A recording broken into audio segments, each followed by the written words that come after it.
Shane Eversfield, and I have the honor of being both a group fitness instructor and a personal trainer at Island Health and Fitness.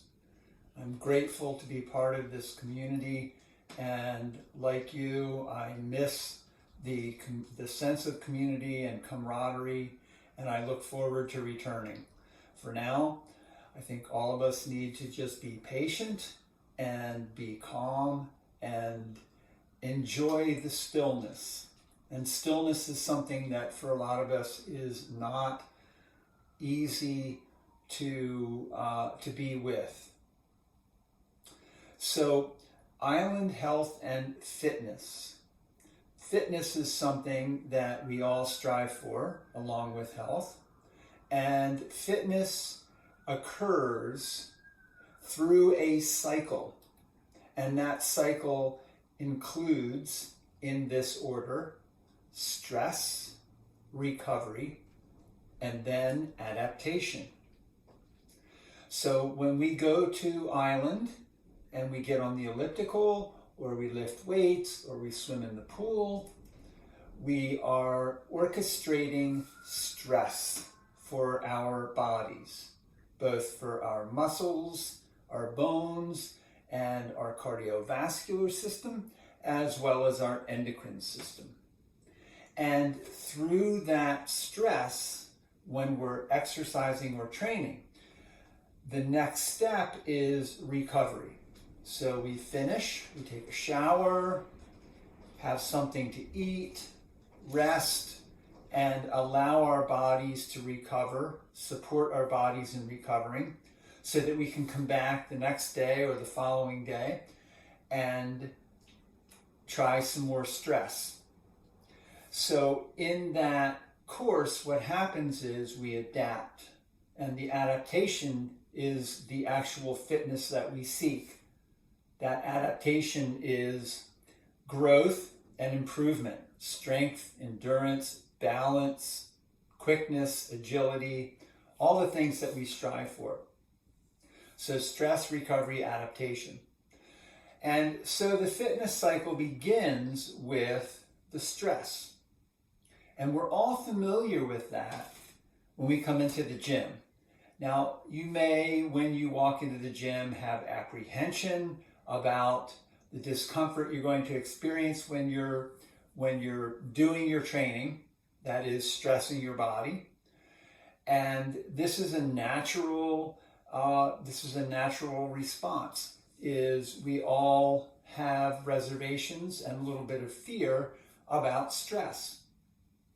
So what's really important here to get the take home is that this fitness cycle that you experience in order to gain that physical fitness, that endurance, this is the same cycle that you go through for growth in every area of your life.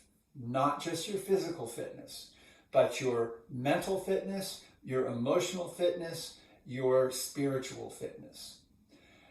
If you don't experience stress, then there is no vector or stimulation for growth. So we have to have stress in order to grow in every area of life. Right now, in this pandemic, we are all experiencing uncertainty, perhaps fear, boredom, things and change in our lives. And all of these are stressful. So for us to get the most out of this, that is, for us to grow through this and to become healthier, more improved, more functional human beings as a result of this, we have to have a healthy relationship with stress.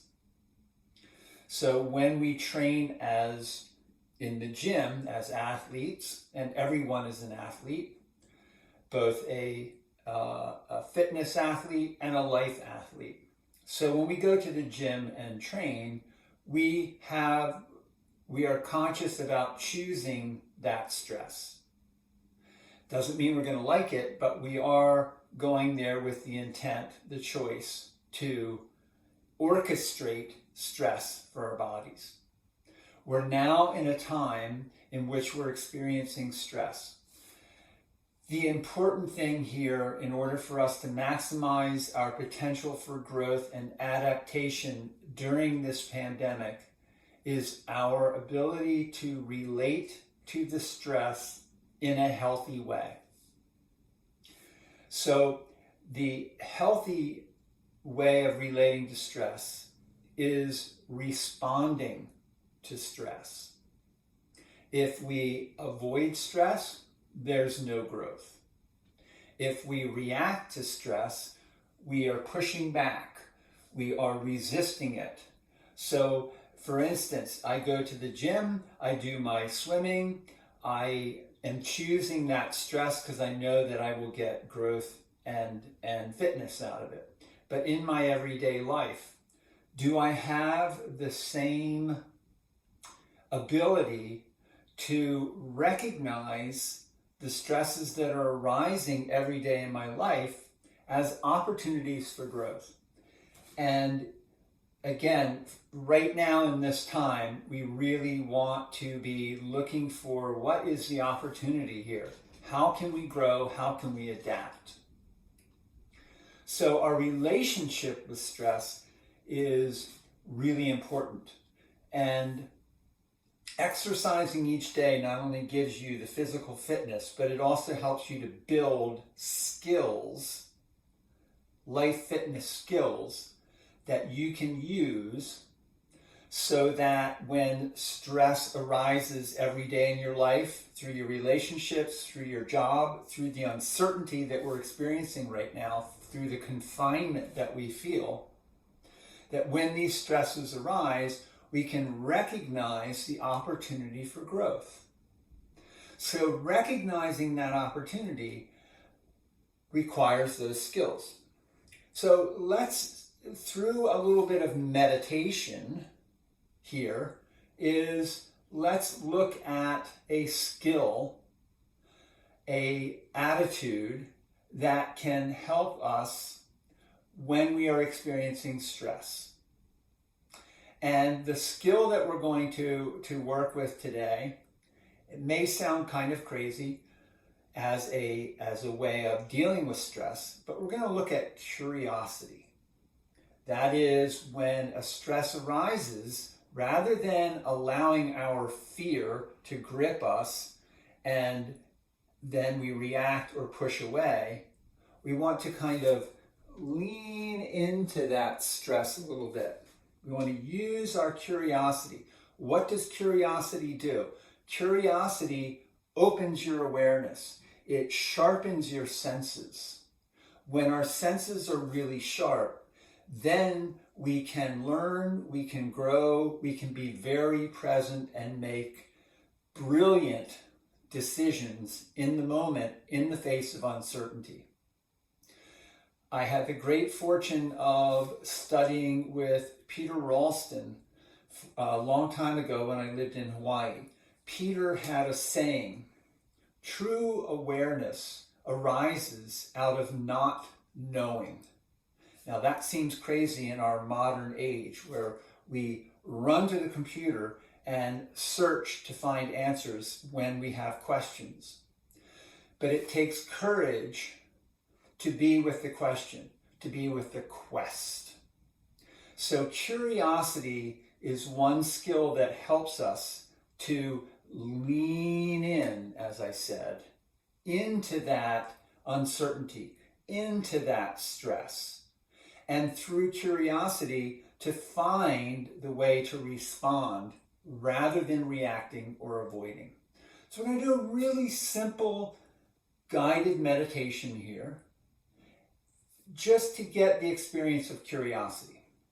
So I want you to just stand, place your feet about hip width, maybe a little bit farther. I know you can't see my feet, but you have to trust me here. Parallel. So you've got your arms at your sides. We're going to do two things to help you out with this. So I'm going to turn sideways to show you. A little hard to see my shoulders against my earth flag, but roll your shoulders back and down without pulling them back. Just get them into a neutral position, and then, I'm going to get a little closer here, is tuck your chin and lengthen the back of your neck. So you want to be in this position here. The last thing you can do is place your tongue up on the roof of your mouth right behind your front teeth. Just rest it up there along the gum line. Close your eyes and just inhale and exhale through your nose. The first thing we want to be curious about is the sensation of breathing. So as you are standing there, feel the movement of air up through your nose. See if you can feel all of your sinuses, and then coming down into your lungs, and then the reverse of that as the air flows back out.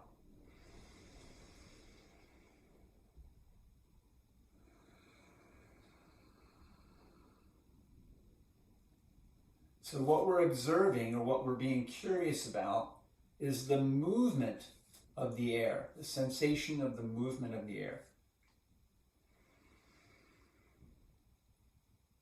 Now let's get curious about how it is that we actually breathe. Your lungs alone have no muscle mass, no muscle tissue, so they cannot expand and contract on their own. Your lungs are suspended within your thoracic chamber, your rib cage. And in order for your lungs to inflate, you have to expand your rib cage. You do that by using the diaphragm muscle at the base of your rib cage that separates your thoracic chamber from your lower abdomen, as well as the muscles around your rib cage. So feel the muscles that you move in order to inhale and to exhale. Again, curiosity. We're looking at something that we do several times a minute from the time we are born to the time we die. It's the most simple, basic, and essential part of being a human being is breathing.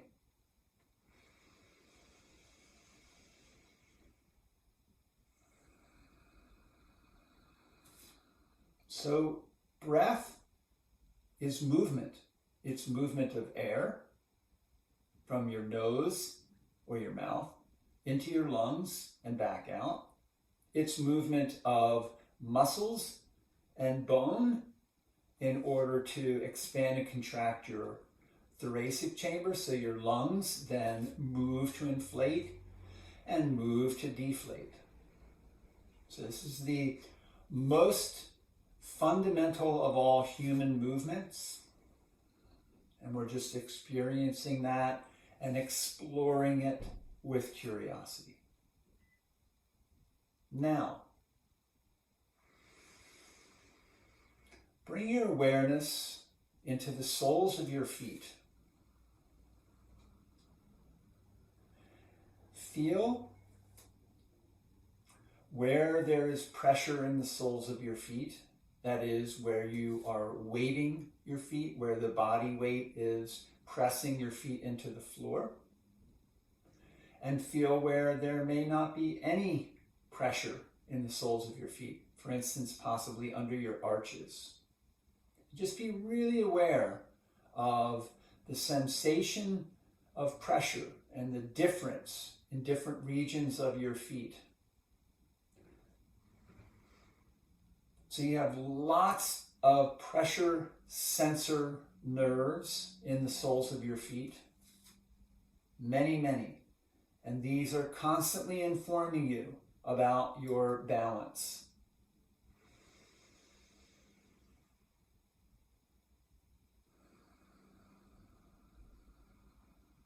We're going to add in a little bit of breathing into the sensation of the pressure in the soles of our feet.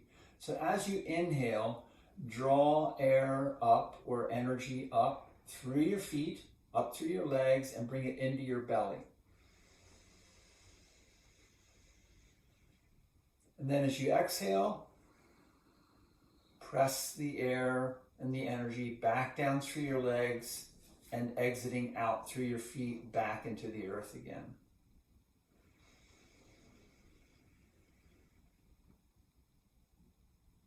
And you don't have to force this to happen.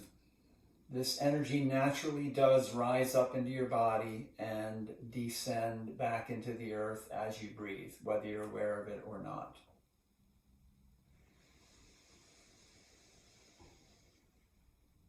If your shoulders and neck become stiff, remember to roll your shoulders gently back, retract your chin, and lengthen up through your crown. And when you lengthen the back of your neck, you'll notice that your core, your pelvic core, becomes more active and more aligned.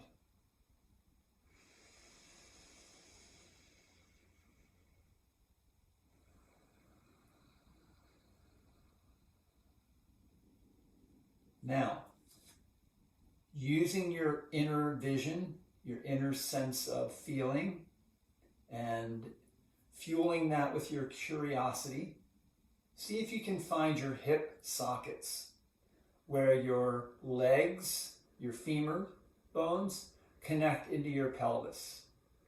So your pelvis is a bowl of bone that's open in the front and closed in the back. See if you can feel where those hip sockets are. And something to use as a way of locating them is the sensation of pressure in the joints. So what we're going to begin to do now is shifting the weight from one side to the other. So if you want to watch what I'm doing here, you can see I'm keeping my spine vertical. And even though you can't see my feet, I keep both of my feet flat on the floor as I go from side to side. So I'm very level at my hips, my shoulders, keeping my spine vertical. So that means that I have to alter the flexion in my hips, knees, and ankles in order to keep my body level as I go side to side. Now I'm going to go back to closing my eyes again, bring my curiosity and awareness into the sensation of shifting my weight from one side of my body to the other side of my body.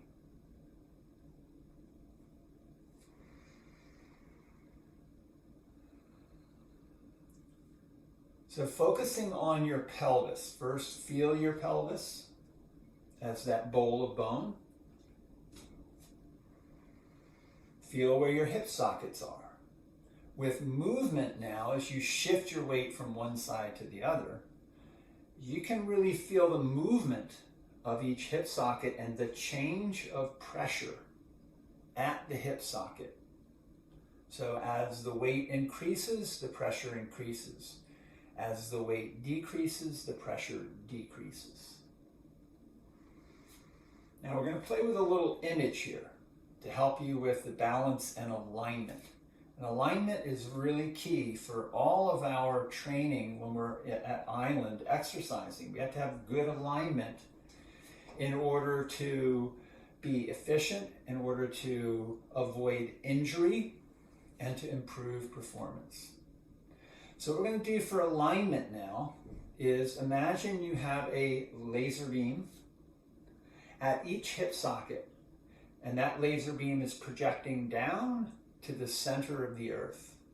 So as you shift your weight over to one hip, activate that laser and feel that laser extending down through your leg, projecting through your leg, down through the earth, and see if you can feel the center of the earth. That is the source of gravity that's pulling you into its center. By aligning all of your joints above that, you don't really need a whole lot of effort and tension in the muscles or the tendons in order to align and to support your body. So just use that sensation or play with that sensation of the gravity lasers as you shift from one foot to the other.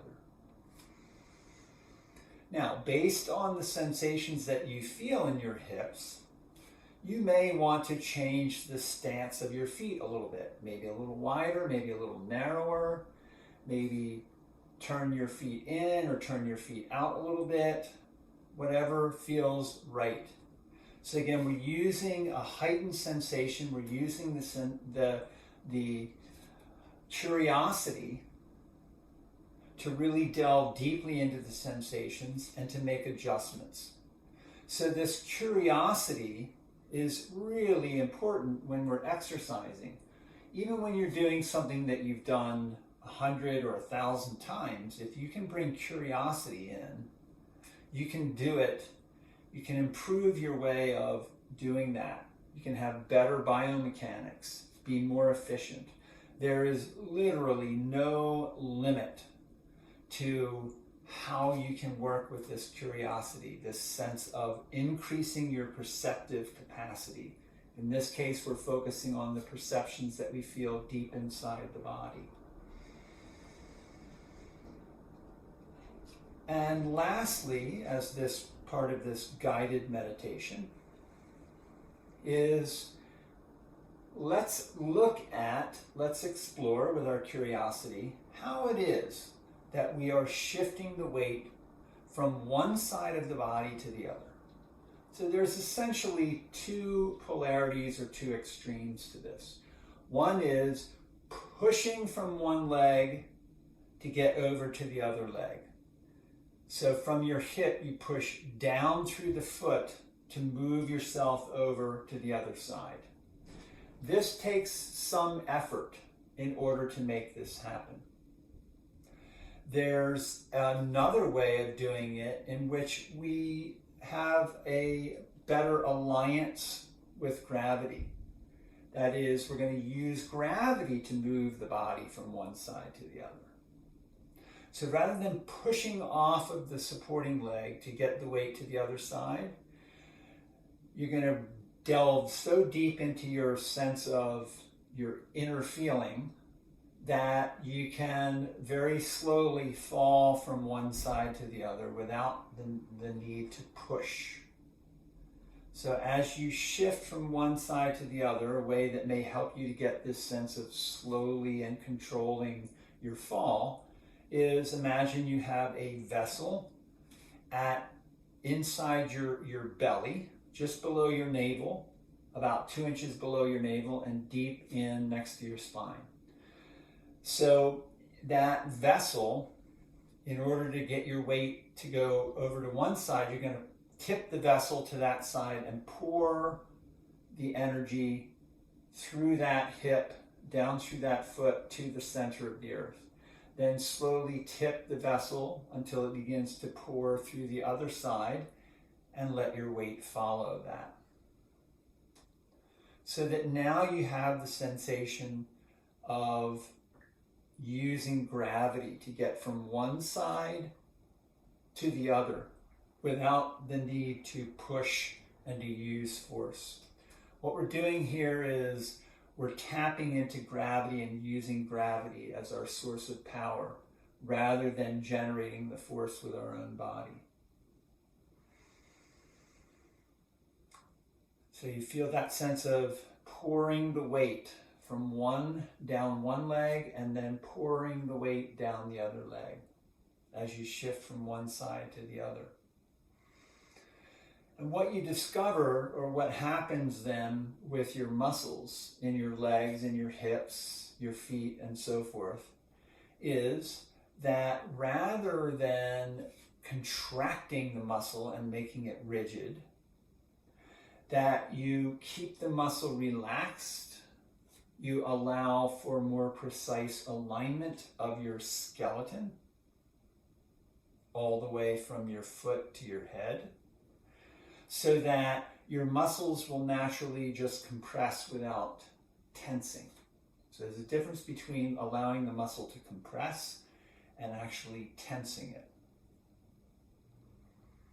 I'm going to do just a few more of these Again, the sensation in your feet is probably a great place to spend some time meditating and bringing your curiosity. You can imagine that your feet are melting into the floor, softening the soles of your feet so that your energy doesn't cut off from the earth but becomes part of it, and then you're able to draw from the earth as well.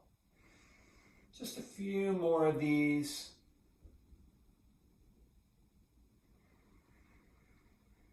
You may notice that your breathing is synchronizing with your shifting of weight.